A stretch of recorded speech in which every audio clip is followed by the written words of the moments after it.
ஒருநாள் ஒரு சிங்கம் தூங்கிக் கொண்டிருந்தது. அப்போது ஒரு சிறிய எலி அங்கு ஓடிக்கொண்டிருந்தது. தவறி சிங்கத்தின் மீது ஏறி ஓடியது. சிங்கம் விழித்துக் கொண்டது. கோபத்தில் எலியை பிடித்தது. தயவு செய்து என்னை விட்டுவிடுங்கள் என்று எலி பயத்துடன் வேண்டிக் கொண்டது.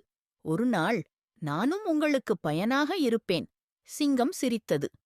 நீ எனக்கு பயனாக இருக்க மாட்டாய் என்றாலும் அதற்குள் ஒரு கருணை தோன்றி எலியை விட்டுவிட்டது. பல நாட்கள் கழிந்தது. ஒரு வேட்டைக்காரர் பண்ணிய வலையில் சிங்கம் சிக்கிக் கொண்டது. அதில் சிக்கி சிங்கம் பைத்தியமாய் கத்தியது. அந்த சத்தம் கேட்ட எலி ஓடிச் சென்று வந்தது. வலையில் இருந்த கயிறுகளை தன் கூரிய பற்களால் கடித்து சிங்கத்தை விடுவித்தது. சிங்கம் அதனை நன்றியுடன் பார்த்தது. நீயும் ஒரு நாள் உதவுவாய் என்றது உண்மையாயிற்று என்று சொன்னது. நெறிப்பாடம்: தாழ்ந்தவரை பாரியர் இகழக்கூடாது. ஒவ்வொருவருக்கும் ஒரு நாள் உதவிக்கரம் கொடுக்கும் திறன் இருக்கிறது.